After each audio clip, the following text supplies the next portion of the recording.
The Thames was a dark mirror that night, rippling under a moon too thin to offer comfort. Daniel Crowe stood at the edge of Tower Hill, staring at the looming silhouette of the Tower of London.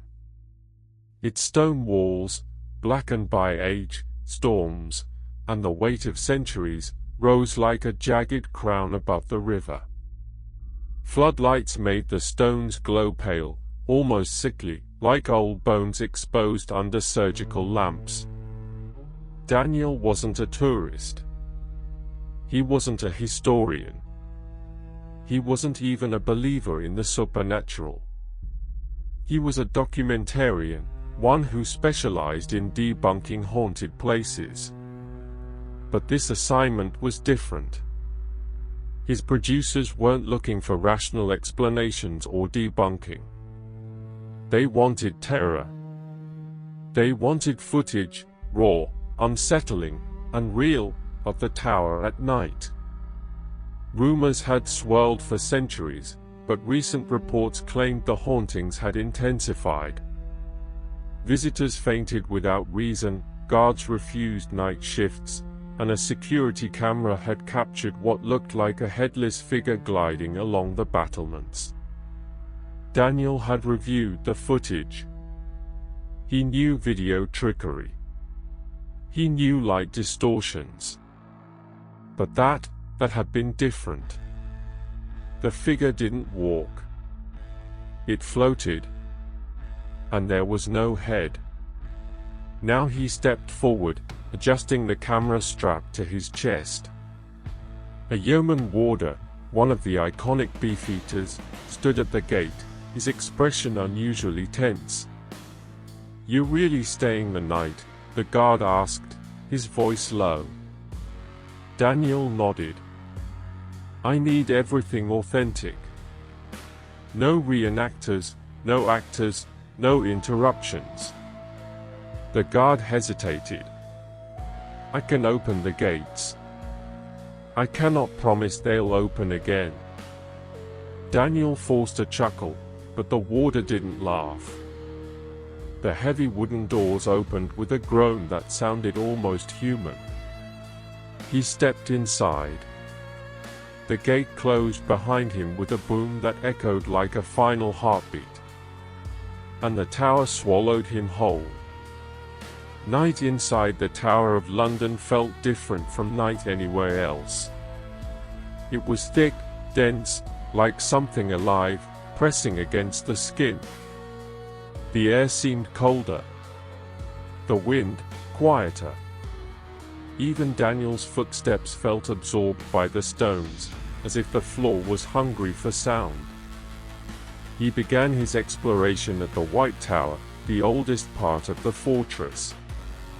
His camera picked up every creak of stairway, every shift in the darkness. The building smelled of dust and iron, like blood left too long on metal. Entering the White Tower, he whispered into the microphone. "Temperature seems to have dropped at least 5 degrees. A shiver raced down his spine. He climbed the narrow spiral staircase, his flashlight cutting a thin path through the dark. Halfway up, he heard it. A whisper. Soft, childlike, and impossibly close. "Help." Daniel froze. "Is someone there?" he said, switching to a wider light beam. Silence. He resumed climbing, carefully, slowly, until he reached the upper chamber where ancient armor stood on wooden mannequins. Their hollow metal eyes reflected his light back at him. He raised his camera, then stopped. One of the suits of armor had moved. It was subtle, a shift in position of the head that Daniel knew he would have spotted before. The helmet now faced him directly. He lifted his camera again. Through the lens. The helmet wasn't empty anymore. A pale face, eyes wide and glassy, stared back. Daniel's breath stopped. He pulled the camera away. The helmet was empty. He lowered it again. The face was back. A boy's face. 12, maybe 13. Blue lips. Bruises around the throat. Daniel stumbled backward, nearly tripping over a step. Okay, he breathed. That's new. The face opened its mouth in a silent scream.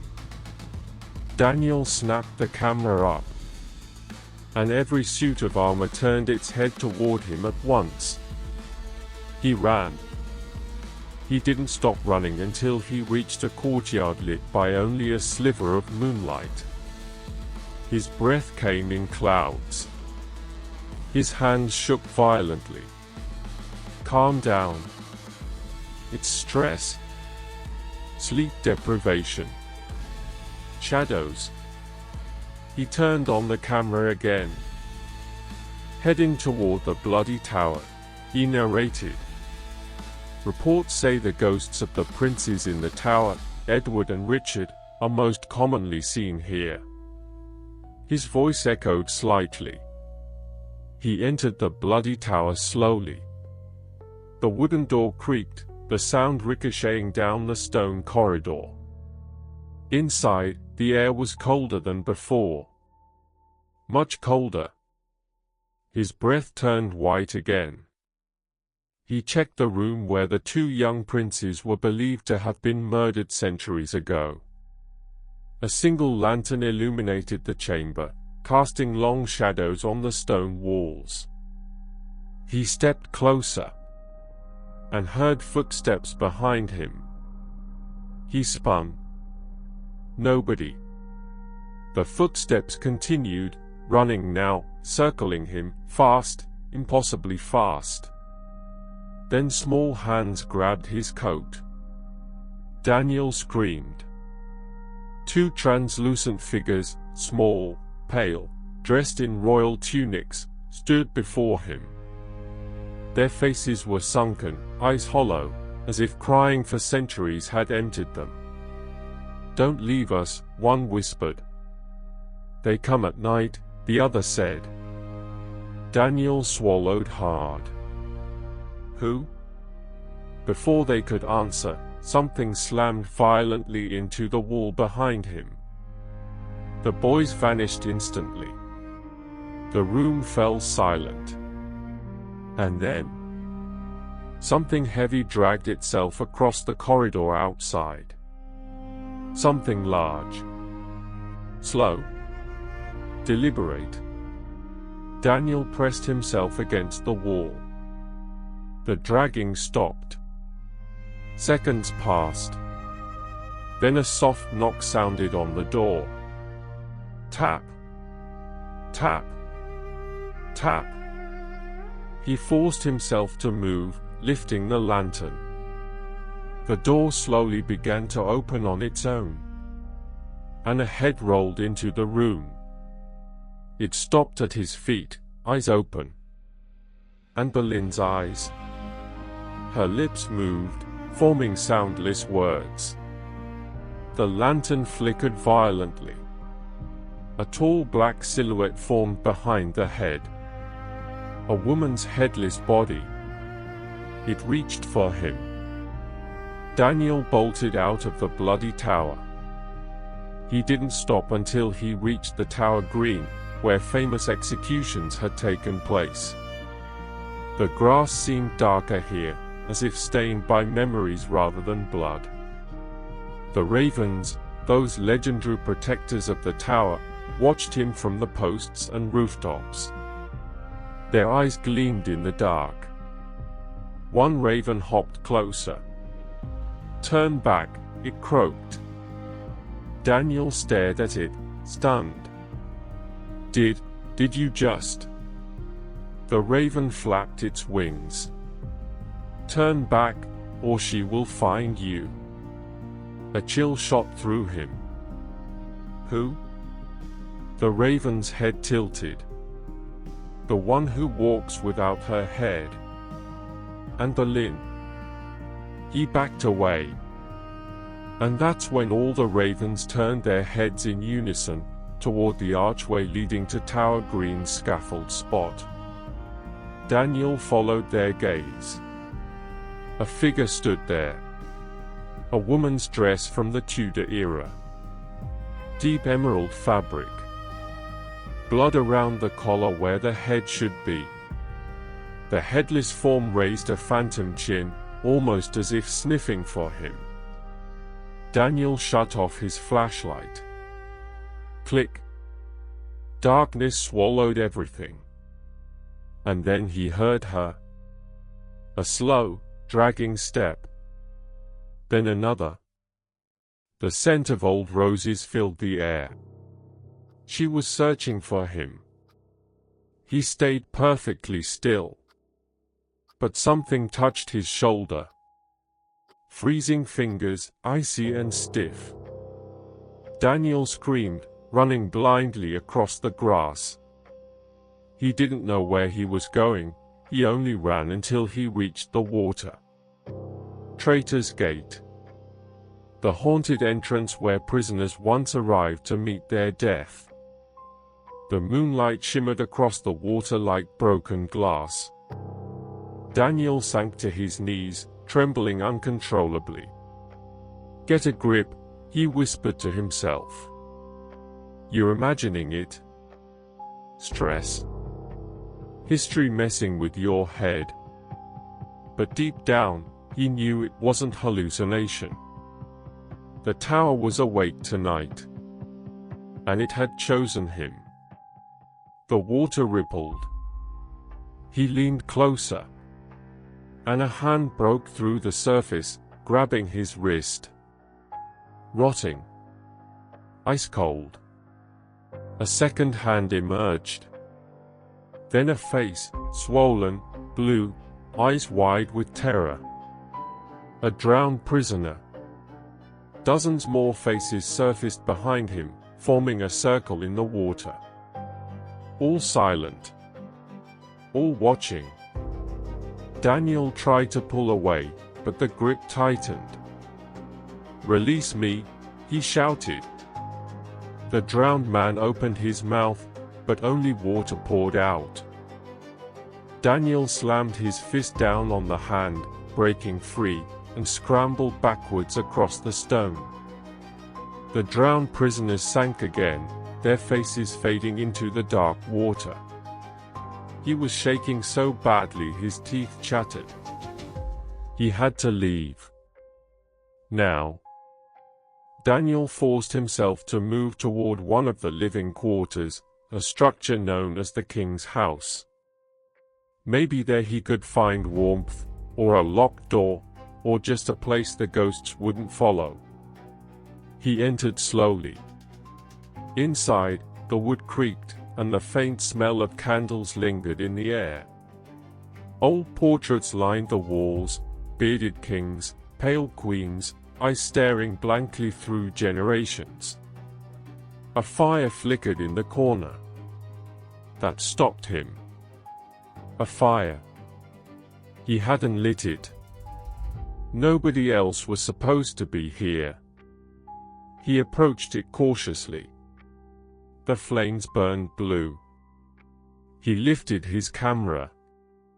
And a figure sat in the chair facing the fire. Its head slowly turned toward him. Sir Walter Raleigh. Daniel recognized him from the portraits. The imprisoned explorer, kept here for years. Leave while you still can, Raleigh whispered. She hunts you now. And Boleyn?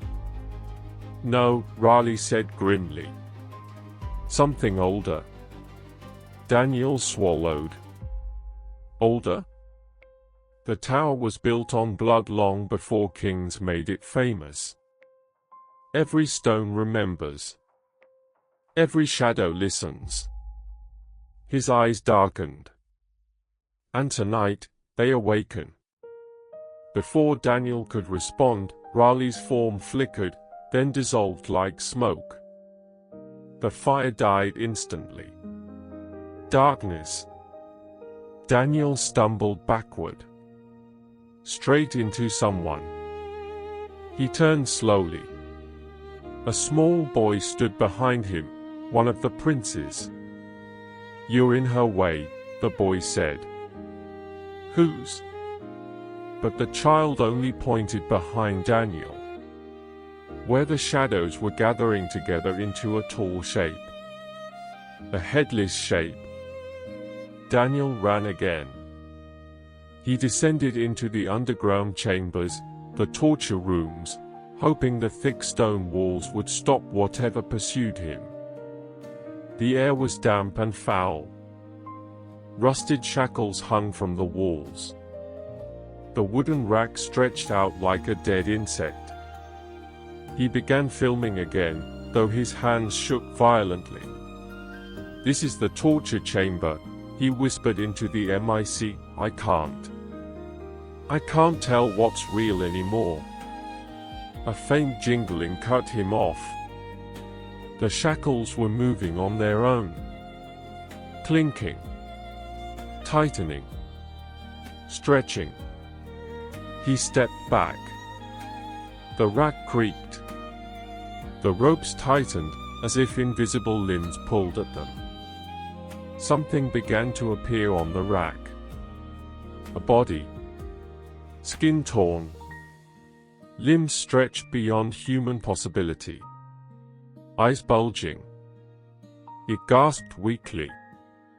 Daniel gagged, stumbling backward. "Help me," the figure croaked. Daniel reached a trembling hand forward. The body snapped its head toward him. "You're next." Daniel screamed and fled the torture room. He ran back into the courtyard, but the tower green was no longer empty. Figures stood in a circle. Transparent. Flickering. Executioners. Prisoners. Nobles. Guards. All watching him. At the center stood Boleyn. Her severed head lay in her hands. She lifted it slowly, offering it to him. The head's eyes rolled upward to meet his. "Look what he did to me," she whispered. I don't want." "You entered my tower," she hissed. "You awoke us. Now you must see." The executioner stepped forward, grabbing Daniel by the arms. He struggled violently, but the ghostly hands were cold and impossibly strong. They dragged him toward the scaffold. "No. Let me go. I'm alive." "So was I," and whispered. Her headless body approached Daniel, raising a phantom blade. The world spun. Darkness flooded his vision. And then silence. A crow cawed. Daniel opened his eyes. He was lying on the grass of Tower Green. Alive. Unharmed. The sun was rising over the tower. A yeoman warder rushed toward him. "What the hell happened to you?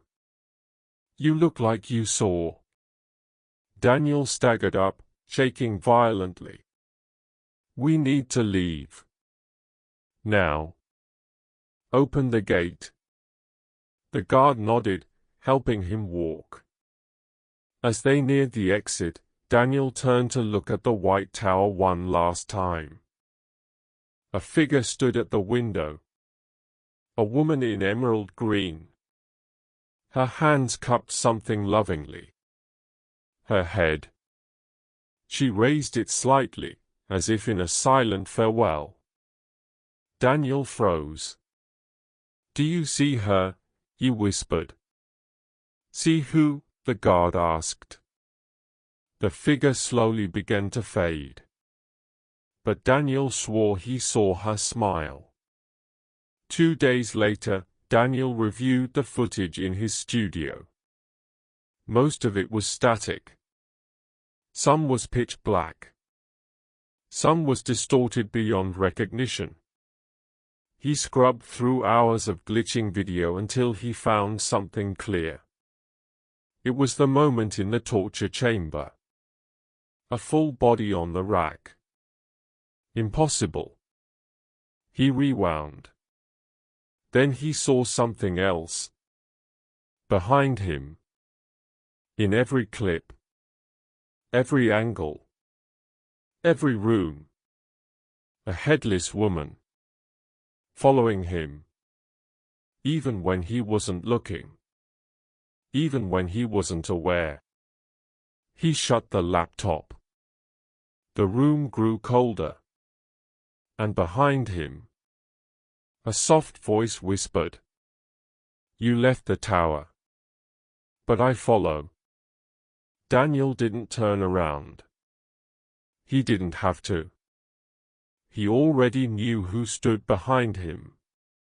And he knew she had brought her head with her this time.